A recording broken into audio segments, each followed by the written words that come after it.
Shooting this is dying to talk about him.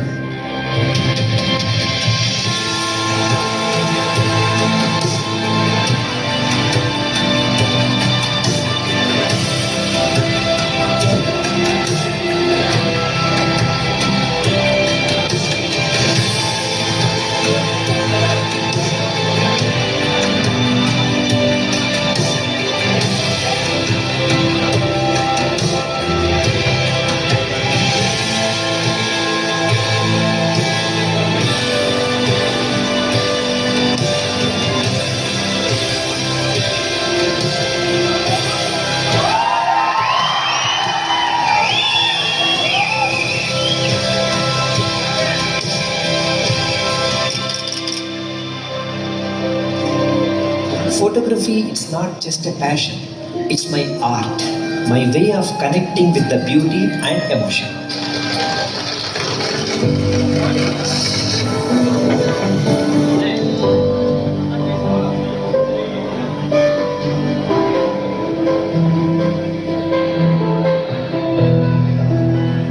ఈ 2 నెలల్లో నేను నేర్చుకునే టెక్నిక్ ఎలా తీయాలి అని, లాజిక్ అది ఎక్కడ యూజ్ చేసి ఎలా తీయాలని సంవత్సరాలుగా తన అనుభవాన్ని మీతో పంచుకోవడానికి వచ్చారు. దీంతో పాటుగా దాదాపు 5000+ స్టూడెంట్స్కి ఈ రోజు వరకు స్పెషల్ ట్రైనింగ్ ఇచ్చి మీతో వర్క్షాప్ పెడుతున్నారని మా స్టేట్ అసోసియేషన్ ప్రెసిడెంట్ గారు మాకు చెప్పిన కాడి నుంచి కూడా, చెప్పినప్పటి నుంచి మా అసోసియేషన్ అధ్యక్షుడు శేఖర్ గారు ఒక్కసారి రావాలి సార్, ఒక్కసారి. ఇప్పుడు వెలిగింది నాకు, రాజమండ్రి వాళ్ళతో ఎలా మాట్లాడాలో ఇప్పుడే అర్థమైంది నాకు. అది మామూలు కూడా గోదావరి అవుతాం. సో వచ్చేటప్పుడు 2-3 డైలాగులు నేర్చుకున్నాడు, మధ్యలో ఇస్తున్నా. మన భవిష్యత్తు, మన లైఫ్ ఇన్స్టాగ్రామ్లో మాత్రమే ఉంది. 2030 వరకు కూడా ఇన్స్టాగ్రామ్లోనే ఉంటుంది. నేను ఇండియా లెవెల్ నేను 28 దేశాలకు వెళ్ళి పెళ్లి ఫోటోలు తీశాను. 28 దేశాలు. నేను తిరగని తప్పట్టు కొట్టచ్చు. 6:30కి ఒక రీల్ పోస్ట్ చేయాలి. ఎవ్రీ సాటర్డే ఈవినింగ్ 6:30కి, అంటే ఇన్ బిట్వీన్ 5 గంటల నుంచి 8 గంటల మధ్యలో మనం ఒక రీల్ పోస్ట్ చేయాలి. ఎందుకు సాటర్డే ఈవినింగ్ రీల్ పోస్ట్ చేయాలి? అందరూ చూస్తారు. వీకెండ్ ఎక్కువ మంది అప్పుడే ఖాళీగా ఉంటారు. ఎక్కువ మంది మనలాంటి వాళ్ళు ఎప్పుడు ఖాళీగానే ఉంటాం సీజన్ లేకుంటే. మిగతా వాళ్ళ గురించి మాట్లాడతాను. మనం ఎవరిని టార్గెట్ చేయాలి? ఫోటోగ్రాఫర్తో ఒక ప్రాబ్లం ఉంది. ఫోటోగ్రాఫర్లు అందరూ ఇంకో ఫోటోగ్రాఫర్కి గొప్పగా కనబడడానికి బతుకుతారు. బతకండి. క్లయింట్కి గొప్పగా కనబడడానికి బతకడం స్టార్ట్ చేయండి ఇప్పటి నుంచి. మనల్ని బుక్ చేసుకునే క్లయింట్స్ ఎప్పుడు అవైలబుల్గా ఉంటారు? సాటర్డే ఈవినింగ్ మాత్రమే అవైలబుల్గా ఉంటారు. మిమ్మల్ని ఎవరైనా అమెరికా నుంచి మిమ్మల్ని బుక్ చేయాలనుకుంటే వాళ్ళకి అప్పుడు సాటర్డే మార్నింగ్, మనకి సాటర్డే ఈవినింగ్ అయితే అమెరికా వాళ్ళకి సాటర్డే మార్నింగ్. సో వాళ్ళందరికీ ఫీజిబుల్ టైం అది. మరి రీల్ ఎందుకు పోస్ట్ చేయాలి? నేను రీల్ మాత్రమే మీ ఇన్స్టాగ్రామ్లోకి కొత్త ఫాలోవర్స్ తీసుకొచ్చి పెడుతుంది. కొత్త ఫాలోవర్స్ మీకు కావాలి అంటే ఓన్లీ రీల్. మరి ఏం రీల్ పోస్ట్ చేయాలి? దాంట్లో మీరు వెళ్ళిన ప్రీ వెడ్డింగ్ షూట్ వీడియో, ఇప్పుడున్న ట్రెండింగ్ సాంగ్ పెట్టి దాంతో పెట్టి తీయండి. షీలా కీ జవాని అని అట్లాంటివి కాదు, కొంచెం పద్ధతిగా ఉండే పాటలు పెట్టి చేయాలి. తర్వాత వెడ్డింగ్కి సంబంధించిన వీడియో, ఎంగేజ్మెంట్కి సంబంధించిన వీడియో, ఏదో ఒక వీడియో. ఆ వీడియోకి సంబంధించిన రీల్ మీరు 1 నుంచి 1.5 మినిట్ తక్కువ ఉండే టైం చూసుకొని పోస్ట్ చేయండి. తర్వాత ఎవ్రీ మంగళవారం ప్రతి మంగళవారం ఆర్ బుధవారం ఈవినింగ్ 5 to 8 మళ్ళీ సేమ్ టైం ఫోటోలు పోస్ట్ చేయండి. ఒకే పెళ్లికి సంబంధించిన, ఒకే ప్రీ వెడ్డింగ్ షూట్కి సంబంధించిన, ఒకే సారీ ఫంక్షన్, ఒకే బర్త్డే, ఏదైనా పర్లా వాటికి సంబంధించిన 5 నుంచి 8 ఫోటోలు పోస్ట్ చేయండి మీరు ఇన్స్టాగ్రామ్లో. అలా పోస్ట్ చేయడం వల్ల మీ టాలెంట్ తెలుస్తుంది. రీల్ చూసి ఒకళ్ళు ఫాలో అవుతారు కదా, ఫాలో అయిన 2-3 రోజుల తర్వాత మీ నుంచి నోటిఫికేషన్ వెళ్తుంది వాళ్ళకి, ఆ ఫొటోస్ కనబడతాయి వాళ్ళకి. ఓ, ఈ ఫోటోగ్రాఫర్ ఇంత తెలివైనోడా, ఇంత బాగా తీస్తాడా, ఇంత క్రియేటివ్గా ఉంటుంది అయితే వర్క్ అని మైండ్లో రిజిస్టర్ అవుతుంది. ఈ రిజిస్టర్ అవ్వడానికి ఇంకొక పని ఉంది. మనం స్టోరీస్ ఉంటుంది ఇన్స్టాగ్రామ్లో 24 hours మాత్రమే ఉంటుంది. ఈ రోజు మీ అందరు ఏం స్టోరీ పెట్టుకోవాలి? స్టోరీస్ అంటే ఏంటి? మీరు దినచర్య ఏంటి, మీరు రోజు ఏం చేస్తారు అంటే బ్రష్ చేసుకుంటున్నాము, దీనికి పోయాము, నీళ్ళు తాగుతున్నాం, అది కాదు భయ్యా, అవి కాదు.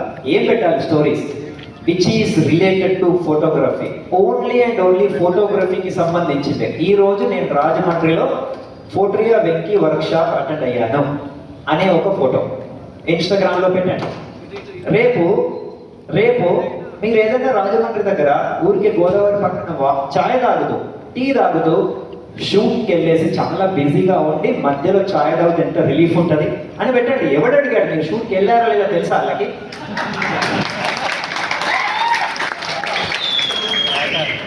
ఎండ్ ఆఫ్ ది డే, అవునా కాదా? ఆ తర్వాత మీరు ఒక సినిమాకి వెళ్తుంటారు, ఒక సినిమాకి వెళ్ళండి, మీ ఫ్యామిలీ, మీ హీరో ఎవరైతే ఉన్నారో ఆ సినిమాకి వెళ్ళండి. వెళ్ళి వచ్చిన తర్వాత సినిమా గురించి, రక్తం గురించి, మీసం గురించి మాట్లాడకండి దయచేసి.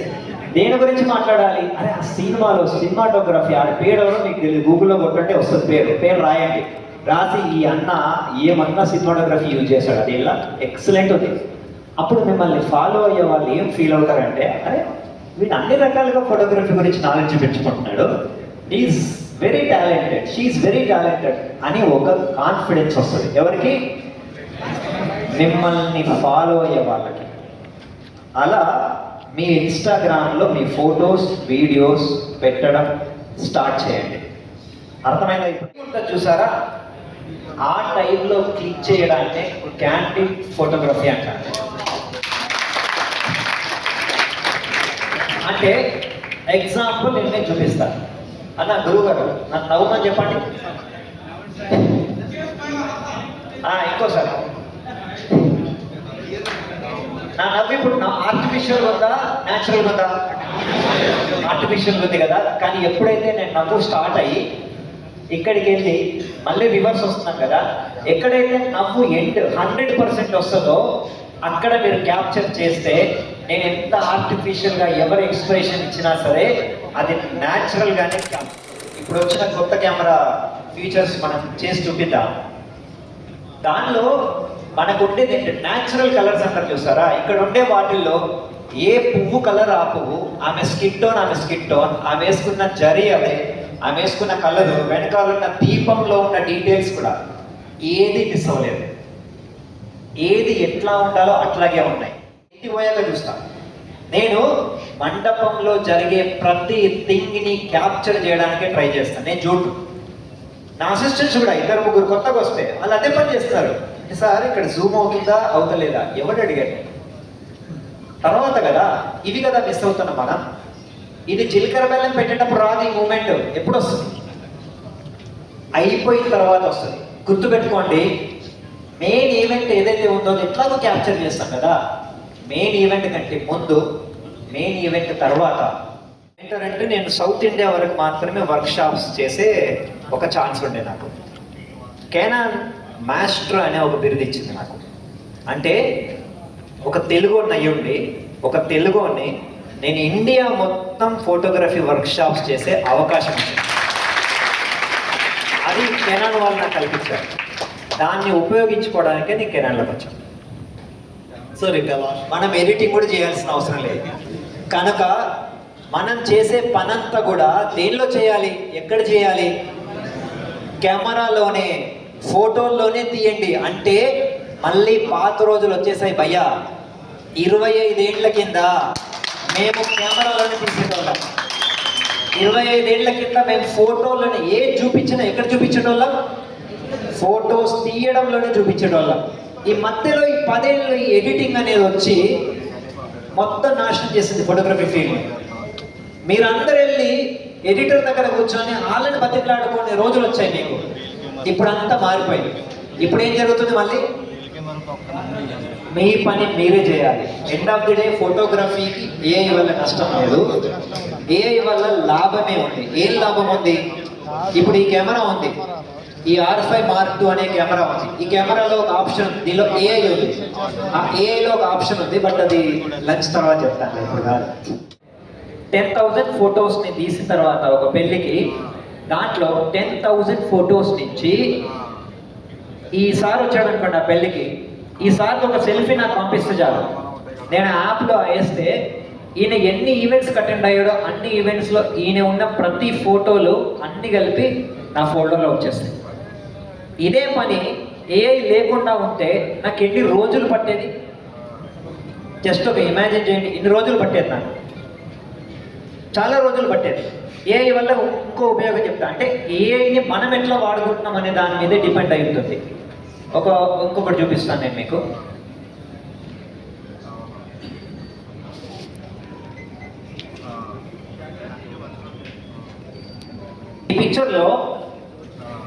ఈ పిక్చర్లో ఇదంతా రైటే. ఇదేంటో తెలుసా? ఇది ఒరిజినల్ కాదు, ఇది ఒరిజినల్ కాదు. నేను ఫోటోషాప్లో ఆ ప్లేస్ ఏదైతే ఉందో ఆ ప్లేస్ని సెలెక్ట్ చేసి, నేను ఫోటోషాప్లో ఆ ప్లేస్ని సెలెక్ట్ చేసి ఫైర్, FIRE ఫైర్ అని టైప్ చేశాను అంతే. 30 సెకండ్స్ తర్వాత అది 3 ఆప్షన్లు ఇస్తుంది నాకు. దానిలో నా ఇష్టం అనేది నేను సెలెక్ట్ చేసుకోవచ్చు. ఒకవేళ ఇదే ఏఐ లేకుండా ఉంటే, మన ఫోటోషాప్లో ఏఐ లేకుండా ఉంటే, నేను ఫస్ట్ గూగుల్కి వెళ్ళి ఫైర్ ఉన్న ఫొటోస్ అన్ని ఎతికి దాని బ్యాక్గ్రౌండ్ కట్ చేయాలి. కట్ చేసి మళ్ళీ దాన్ని తీసుకొని రావాలి. ఎంత టైం పడుతుంది? బాగా ఎక్స్పర్ట్కి 30 మినిట్స్ పడుతుంది. భయ కరెక్ట్గా చెప్తాను, బాగా ఎక్స్పర్ట్కి 30 మినిట్స్ పడుతుంది. అదే ఇప్పుడు ఎంతసేపట్లో చేస్తుంది? నాకు 30 సెకండ్స్లో చేస్తుంది. ఏని నేను ఇట్లా ఉపయోగించుకుంటాను. క్లియర్?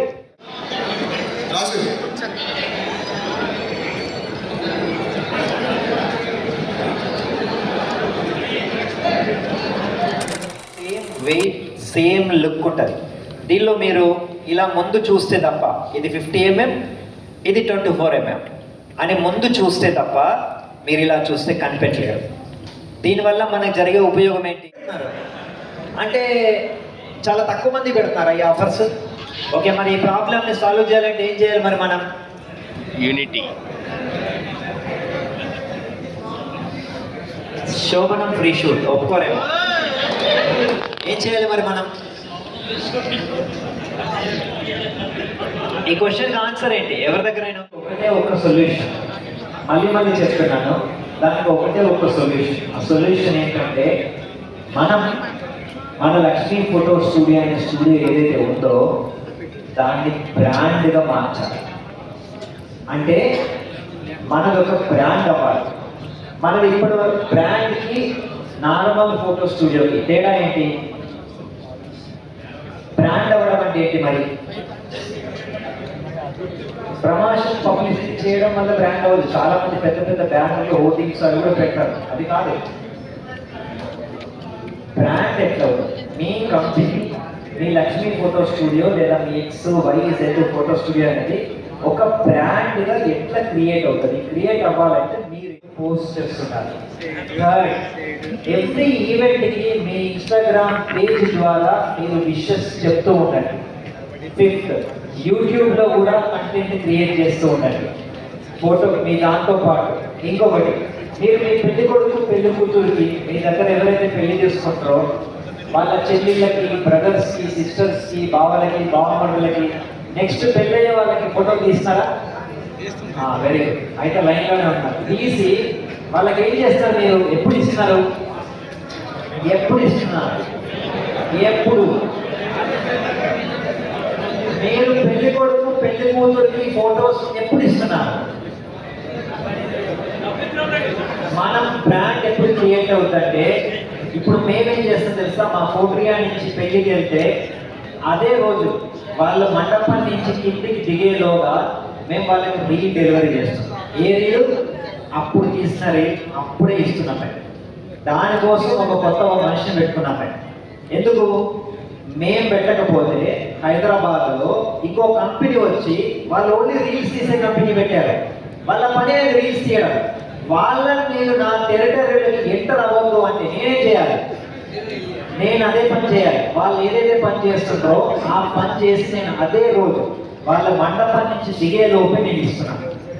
వాళ్ళు ఫోన్లో చేస్తారు. ఒకవేళ ఇందాక మీరు చూసారా ఆ బేబీ ఏడ్చేటప్పుడు ఆ అమ్మాయి, అట్లాంటివన్నీ 24mm వైడ్ యాంగిల్లో షూట్ చేస్తాను. లేదా తక్కువ డిస్టెన్స్ నుంచి ఎక్కువ షార్ట్స్ కావాలి అంటే ఐ యూస్ 24mm, వీడియో అయినా ఫోటో అయినా. 35mmతో పోర్ట్రేట్స్ తీస్తాను. ఎలాంటి పోర్ట్రేట్స్? ఇందాక ఒక పోర్ట్రేట్ చూపించాను. అంటే కపుల్ కావాలి, బ్యాక్గ్రౌండ్ కూడా కావాలి. బ్యాక్గ్రౌండ్ కూడా కావాలి. అలాంటప్పుడు నేను 35mm యూజ్ చేస్తాను.